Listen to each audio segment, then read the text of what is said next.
Titanic एक ऐसा जहाज था जो कभी न डूबने वाला जहाज बताया गया था, और वो डूबने से पहले उसमें क्या क्या हुआ था, आइए इस वीडियो में आपको बताते हैं कि उसमें हुआ क्या था और वो डूबा कैसे। टाइटैनिक एक ऐसा जहाज जिसे कभी न डूबने वाला शेप कहा जाता था, लेकिन उसके डूबने से पहले कुछ ऐसी अजीब चीजें हुई थीं जिनके बारे में आज भी बहुत कम लोग जानते हैं। 1912 में जब टाइटैनिक अपनी पहली जर्नी पर निकला तो लोग उसे देखकर हैरान रह गए। ये उस वक्त दुनिया का सबसे बड़ा और लग्जरी शिप था।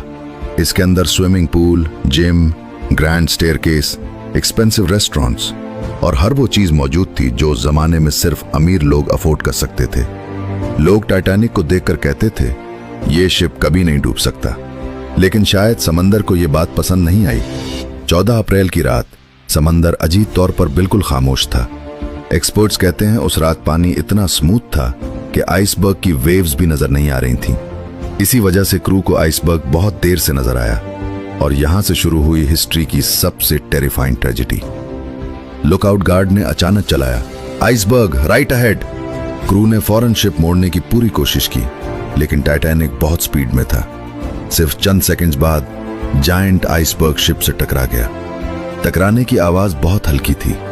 कई पैसेंजर्स को लगा जैसे सिर्फ हल्का सा झटका लगा हो। कुछ लोग तो अपने रूम से निकले ही नहीं। उन्हें अंदाजा ही नहीं था कि उनके नीचे शिप के अंदर पानी भर रहा है। लेकिन सबसे क्रीपी बात अब आती है।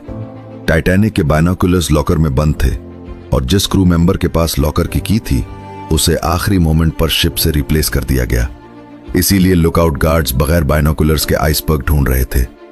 और बहुत लोग कहते हैं अगर बाइनोकुलर्स होते तो शायद टाइटैनिक बच जाता। लेकिन मिस्ट्री यहीं खत्म नहीं होती। टाइटैनिक को उस रात कम से कम 6 आइसबर्ग वार्निंग्स मिल चुकी थी।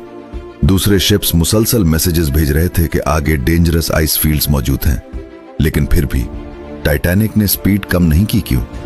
कुछ हिस्टोरियंस कहते हैं कंपनी चाहती थी कि टाइटैनिक अपनी जर्नी रिकॉर्ड स्पीड में कंप्लीट करे ताकि दुनिया इंप्रेस हो जाए। और एक और अजीब बात, शिप में लाइफ बोट्स बहुत कम थीं।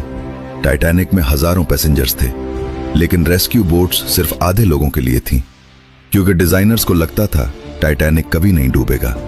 और जब लोगों को डेंजर का पता चला तो हर तरफ पैनिक फैल गया।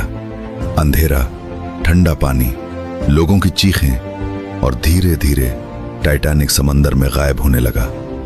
लेकिन सबसे हार्ट ब्रेकिंग मोमेंट तब आया जब शिप के म्यूजिशियंस आखिर तक म्यूजिक बजाते रहे ताकि लोग पैनिक न करें।